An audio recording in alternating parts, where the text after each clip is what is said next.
आप लोगों के समक्ष कुछ देर कुछ निवेदन प्रस्तुत है। जीवन में जो भी व्यक्ति किसी लक्ष्य की दिशा में चलता है और लक्ष्य की प्राप्ति तक उसको केवल मेहनत ही करना पड़ता है। ऐसा नहीं है कि लक्ष्य उसने बना लिया तो लक्ष्य की प्राप्ति हो गई। ऐसा कभी भी किसी के लिए संभव नहीं है।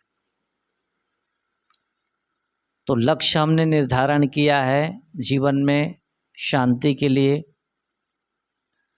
अब इस शांति की प्राप्ति तक हमारे जीवन में जो भी स्थितियां आएंगी उन स्थितियों को पार करते हुए, और कैसे पार करना है? शांतिपूर्वक। और जो व्यक्ति अपने लक्ष्य की दिशा में मेहनत करने से घबराता है, हार मान जाता है, तो वो आगे नहीं बढ़ पाता है। जैसे एक व्यक्ति है, बहुत गरीब है, बहुत गरीब, इतना गरीब कि उसके लिए 2 वक्त की रोटी के लिए भी बहुत मुश्किल पड़ता है। लेकिन एक तरफ उसके मन में है कि मैं बेटे को खूब पढ़ाऊंगा और ऐसा पढ़ाऊंगा कि बड़े ओहदे पर मेरे बेटे जाएं और हमारे जीवन की सारी गरीबी मिट जाए। देखिए, ये लक्ष्य है उसका। आदमी गरीब है लेकिन उसका लक्ष्य क्या है कि मैं अपने बेटे को इतना पढ़ाऊंगा कि हमारी सारी गरीबी मिट जाए और बेटा अच्छे ओहदे में जाए, बड़े पोस्ट पे जाए। तो उसका लक्ष्य है। अब उसका लक्ष्य तो वो अपने तो निर्धारित कर दिया, तो जहां पर है और लक्ष्य के प्राप्ति तक क्या करना है? उसको केवल मेहनत ही करना है, केवल मेहनत करना है। तो क्या करता है? ले देकर वो एक ऑटो खरीदता है, ऑटो खरीदता है और ऑटो चलाना शुरू करता है। बेटे को पढ़ाता है, बेटा भी अच्छा इंटेलिजेंट निकलता है। जब इंटर कर लेता है, जब कॉलेज में गया लड़का पढ़ने के लिए, तब क्या करते हैं? उस लड़के अपने बेटे को पढ़ाने के लिए बाप जो ऑटो चला रहा है, उसका छोटा भाई भी मेहनत कर रहा है, उसकी मम्मी भी मेहनत कर रही है, क्योंकि शहर में पढ़ता है बेटा, और शहर में जानते हैं कितना खर्चा है, बहुत खर्चा। तो बाप इधर ऑटो चला रहा है, छोटा भाई उसको पढ़ने का मन नहीं हुआ, तो कहा कि बड़ा भाई पढ़ रहा है तो क्यों ना भाई मैं मदद करूं। वो पैसा कमाता है, माँ भी मजदूरी करती है। इतना ही नहीं, वो लड़का जो पढ़ रहा है उसके लिए भी तब भी पैसे की कमी होती है, तो क्या करता? वो भी होटल में क्या करता है? वो वेटर का काम करता है, बर्तन मांजने का काम करता है। हाँ, और जो भी मने आते हैं ग्राहक, उनको जलपान भोजन देने का काम करता है, टेबल साफ करने का काम करता है। कितनी मेहनत है। अब वही लड़का जब एक समय वो आईएएस परीक्षा में पास हो गया, माने कलेक्टर बन गया, वही लड़का कौन लड़का? एक ऑटो चालक का लड़का कलेक्टर बन गया। तो कितनी मेहनत करके वो कलेक्टर बना है भला बताओ, बहुत मेहनत करके। अब उसकी सारी गरीबी दूर हो गई। मेरा कहने का मतलब यह है, हम जीवन में शांति का है ना अनुभव करने के लिए, शांति का जीवन जीने के लिए इस मैदान में उतरे हैं, तो हमें कभी भी हार मानने की जरूरत नहीं है। हमारा यही लक्ष्य ही है कि हम जीवन में शांतिपूर्वक जीवन जिएं। ये हमारा लक्ष्य है, जीवन में शांतिपूर्वक जीवन जीना है, ये लक्ष्य है। हम यहाँ पर हैं तो शांतिपूर्वक जीवन जीने की दिशा में चलने के लिए हमको क्या करना पड़ेगा? प्रतिकूल स्थितियों को शांतिपूर्वक पार करना पड़ेगा। प्रतिकूल स्थिति को भी अपने साधना का विषय बनाना पड़ेगा। उस स्थिति को भी प्रेम से जीना पड़ेगा साथियों के साथ में। क्यों? इसलिए कि हमारा लक्ष्य क्या है? जीवन में शांतिपूर्वक जीना। अभी तभी संभव है जब हम अपने लक्ष्य को ज़्यादा हम कीमत देंगे तब। देखो लड़का जो अब कहा कि हम ऐसी पढ़ाई करेंगे कि हम अपने जीवन की सारी गरीबी मिटा देंगे, कलेक्टर बन गया। ऐसे ही कलेक्टर बन गया क्या? कितनी मेहनत करके, कितना पापड़ बेल के वो रात दिन वो क्या है कमाई किया है, पैसे पाया है, तब वो उतना मेहनत करके कलेक्टर बना है। इसी प्रकार से हमारे लिए है, जहाँ पर हैं, जिनके साथ हैं, उनके लिए समर्पण भावना होना चाहिए। देखिए बाहरी दिशा को छोड़ दे, हम जहाँ पर हैं, जो हमारा मार्ग है वो मार्ग क्या कहता है? हमको विनम्रता पूर्वक अपने जीवन के हर काम को करने की आवश्यकता है। क्यों? जैसे कि दर्पण है, दर्पण में मैल भरा है, तो दर्पण में मैल भरा है तो अपने चेहरे को हम देखेंगे नहीं, साफ देख नहीं पाएंगे। अब हम कहेंगे भाई हम चेहरा ही पोंछते रहें, तो चेहरा तो साफ ही है, क्या साफ करना है? दर्पण। दर्पण में धूल है। इसी प्रकार से हम जो भी काम करते हैं, जो भी सेवा का अंग मिलता है, जो भी ड्यूटी मिलती है, उसको ईमानदारी पूर्वक करें। प्रश्न होता है वो तो ईमानदारी पूर्वक नहीं करती है अथवा नहीं करता है और हम नहीं करते हैं, तो ऐसा नहीं। देखो चित्त हमारा है, चित्त मेरा है। यदि इसको मैं जानबूझकर मैला और करना चाहूं तो कौन रोक सकता है? और मेरा लक्ष्य क्या है? मैं इसको चित्त को साफ करने की दिशा में चला हूं, है ना। तो मुझे इस बात का सदैव ध्यान में रखना है कि ये चित्त तब तक साफ नहीं होता है जब तक ईमानदारी पूर्वक हम अपने जीवन में कोई भी सेवा का काम नहीं करते हैं, तब तक हमारा जीवन जो है ये साफ नहीं होता है। इतना ही अंतर है। अब देखो घर को रोज बुहारते हैं ना, अब उसको 4 दिन छोड़ दे तब देखिए रहने लायक नहीं रहेगा। इसी प्रकार से हमारा अंतःकरण क्या है? ये घर है, चित्त है, इसमें हमको साफ दिखता है कि तुम कितना सही हो, कितना गलत हो। दर्पण के पास जाते हैं, हमको साफ साफ दिखाता है, बिना झूठ बोले दिखाता है, जैसा हम हैं वैसा बता देता है। इसलिए दर्पण तो बाहर दिखाता, बाहर का चेहरा दिखाता है, लेकिन हमारा चित्त जो है, अंतःकरण हमारे अंदर को दिखाता है। इसलिए कोई भी सेवा का अंग मिलता है, अपने से बड़े कोई भी काम बताते हैं, तो कभी नानूच नहीं करना चाहिए। हम लोगों में अहंकार आ जाता है, अहंकार भरा रहता है, तो उनसे कभी झगड़ भी देते हैं, कभी जुबान भी लड़ा देते हैं। ये बहुत गलत है। इससे हमारा चित्त साफ नहीं होता है, बल्कि क्या होता है और धूमिल होता है। और फिर जहाँ रह रहे हैं यहाँ तो हर आदमी यही सोचता है बाहर का, देखो इतने कितने साफ निर्मल चित्त के हैं लोग बाहर की दृष्टि से, है ना। जिस प्रकार से इनका पहनावा ओढ़ावा साफ सुथरा है वैसे साफ चित्त के हैं बाहर से, इसीलिए हम पर श्रद्धा होती है। लेकिन हमको इस बात को ध्यान में रखना है कि बाहर के लोग तो ऐसा समझते हैं, लेकिन हमको और भी इसमें तन्मयता से अपने चित्त को साफ करने की आवश्यकता है।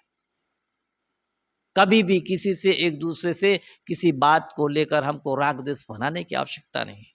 समझे कि यहाँ राग द्वेष बनाने नहीं आए हैं, बल्कि राग द्वेष को मिटाने आए। ये हमारा काम है। जैसे कोई आदमी विदेश चला गया है, वो सोचता है कि बहुत गरीबी है भाई, मैं पैसा कमाऊं तो क्या कहते हैं बढ़िया घर द्वार बनाऊं। तो घर द्वार ऐसे ही बन जाता है? बहुत मेहनत करता है, एक एक पैसा को जोड़ता है, वो सालों कमाता है, तब कमा करके वो किसी समय उसको लगता है कि हाँ अब न्यू खुद जाना चाहिए। तो एक समय वो क्या करता है, अपने भवन का निर्माण करता है। तो वो तो बाहर का है, कितनी मेहनत उसमें, लेकिन अंतःकरण है, अपने स्वभाव को हम मांझना चाहेंगे तो कितनी मेहनत है। इसीलिए हम कहते हैं मेहनत सहज है, सरल है। वो कैसा है? चित्त को साफ करने के साथ कोई भी काम हमको मिल गया, इस बात को नोट कर लें, कोई भी काम मिल गया, अपने से बड़ों से आदेश होगा ये तुमको करना है, हाँ बिल्कुल उसमें जी जान दे दो। क्यों? इसलिए कि हमका हमारे बड़े की ओर से यही आज्ञा है हमारे लिए। तो जो जहां पर है, जिस काम को करता है, जिस चित्त से काम करता है, वही उसका चित्त को साफ करने का एक साधन है। मैं कई ऐसे उदाहरण हमारे समाज में ही बताऊं, नाम तो लेना मैं नहीं चाहता, लेकिन बहुत लोग हैं ऐसे जो साफ चित्त के हैं, दिल के हैं। तो उनको जब जब देखता हूं तो मैं बहुत खुश होता हूं। अब ऐसे सबके चित्त में है, ऐसा नहीं कि सबके चित्त ऐसे नहीं, सब अपनी अपनी दिशा में काम कर रहे हैं और सब अपने चित्त को साफ करते चले जा रहे हैं। बस हमको सावधानी यही रखनी है कि हमारे चित्त में पुनः ये मैल न चढ़े, राग का, द्वेष का, ईर्ष्या का, द्वेष का। अब पहली बात है, अपने से बड़े कुछ कहते हैं तो हमको जुबान लड़ाने का नहीं है, इस बात को ध्यान रखें। उसी समय हमारा सब कुछ खराब हो जाता है जब हम अपने से बड़ों से जुबान लड़ाना शुरू कर देते हैं।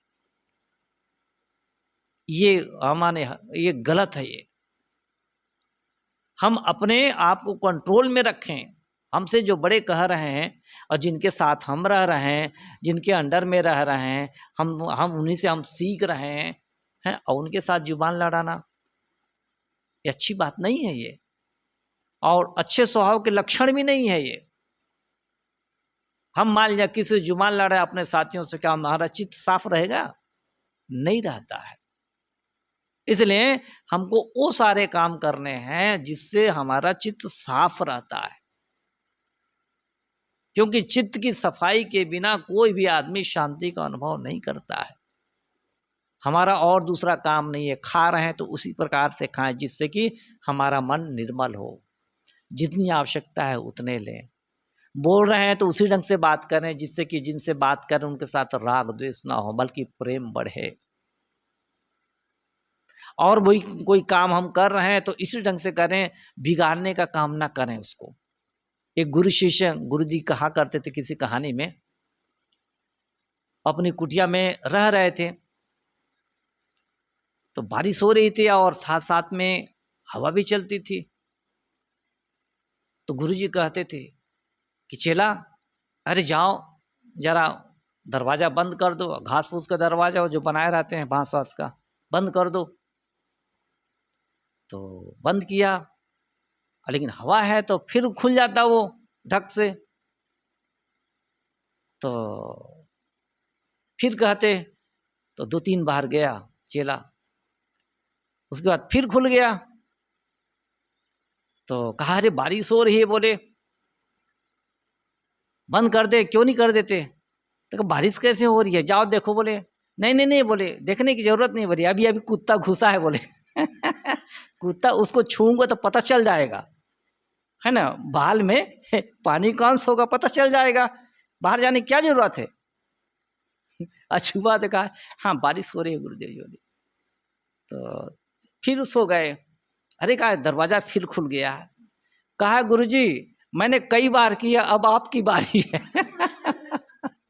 आप जाइए, मैं नहीं करूँगा। तो ऐसा हमको नहीं करना है। देखिए, जितना हम अपने मन को बढ़िया बनाएंगे ना, उतनी ज़्यादा मेहनत है। इसके लिए बहुत अच्छी कहानी एक इसमें पढ़ा था मैंने। एक महात्मा जी पहाड़ पर रहते थे, ऊंचाई पर रहते थे। तो गांव के एक मजाकिया आदमी जो है उसको हमेशा परेशान करते थे, हमेशा परेशान करते थे। यहाँ से गुजरते कहा कि महाराज जी, दूर से ही चिल्लाते, जरा आइए तो अपना जा नहीं रहा है, उन्हीं को बुला रहा है, आइए तो। हाँ ठीक है बेटा आ रहा हूँ। कुछ दूर आते कहते अच्छा तो मैं चलता हूँ, कल फिर मिलेंगे। हाँ तो ठीक है जाओ जाओ। महात्मा जी कहते अब फिर ऊंचाई पर जा रहे हैं, थोड़ी देर में फिर आते, अच्छा सुनिए आया हूँ तो कही देता हूँ। तो फिर वो नीचे उतारते हैं। अब फिर थोड़ी बार ठीक है मैं कल ही कह दूंगा बोले। तो फिर महात्मा जी ऐसे चढ़ जाते। तो एक दिन उसके मन में लगा कि मैं महात्मा जी को बहुत परेशान करता हूँ, मुझे ऐसा नहीं करना चाहिए। एक तो बूढ़े महात्मा बेचारे ऊपर से आते हैं, बीच तक आते हैं और मैं उनको यूं ही बहका देता हूँ। और फिर महात्मा के पास गए, खुद गए और फिर माफ़ी मांगने लगे कि मैंने ऐसी ऐसी गलती की है आपके साथ, ये अच्छा नहीं है। तो महात्मा जी कहने लगे कोई बात नहीं भाई, तुम्हारा काम तुम करते हो, मेरा काम मैं करता हूँ। तुमको जो अच्छा लगता है तुम करते हो, मुझे जो अच्छा लगता है मैं करता हूँ। नहीं तो कह सकते थे महात्मा कि तुम बहुत परेशान कर तो तुमको श्राप देता हूँ, कह सकते थे ना। लेकिन क्यों नहीं कहा? वो जानता है ये चित्त बड़ी चीज है, मन बड़ी चीज है, इसलिए मन को सुरक्षित रखते हुए उन्होंने कहा कोई बात नहीं भाई, तुम्हारा काम तुम करते हो, मेरा काम मैं करता हूँ। ये महात्मा ही की बात नहीं है, हम सब की बात है। इसलिए अपने चित्त को बनाने का काम करना है और इसके लिए सबसे बड़ा उत्तम साधन है वो सेवा का है। हमको जो भी सेवा का अंग मिलता है, भोजन बनाने का, बर्तन मांजने का, झाड़ू लगाने का, कोई भी एकदम चित्त जो निछावर कर दो उसमें। देखो कितना कि बहुत जल्दी हमको उन्नति होगी, बहुत जल्दी।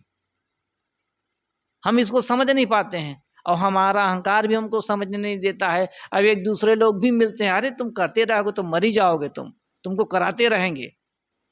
कई ऐसे कुपाटी लोग मिलते हैं, कुपाठ पढ़ाते हैं। भाई साधना करने आए हैं, अपने चित्त को साफ करने आए हैं, मन को ठीक करने आए, अपने स्वभाव को ठीक करने आए, तो ऐसे ही हो जाएगा क्या? बहुत मेहनत चाहिए, बहुत मेहनत के साथ साथ लगन चाहिए,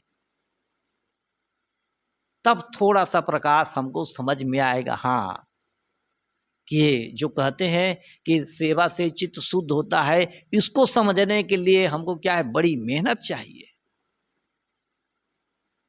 इसलिए जिस दिशा में हम चल रहे हैं, इस दिशा में बड़ी मेहनत की जरूरत है और सब मेहनत करते ही हैं। इस मेहनत को और भी लगन पूर्वक हमको करने की आवश्यकता है।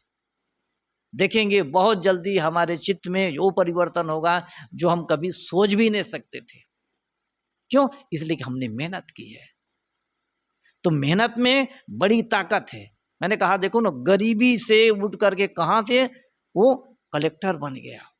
ये हकीकत बात बता रहा हूँ, ये कोई कहानी नहीं है ये, है। अब अपने जीवन की सारी गरीबी उसने दूर कर ली। इसी प्रकार से हम अपने मन की सारी गरीबी दूर कर सकते हैं, चित्त की सारी गरीबी दूर कर सकते हैं। हमारे मन में दुख का अंश है उसको भी खत्म कर सकते हैं। इसके लिए हम सब समर्पित हैं, तो हमको यही काम करने की आवश्यकता है।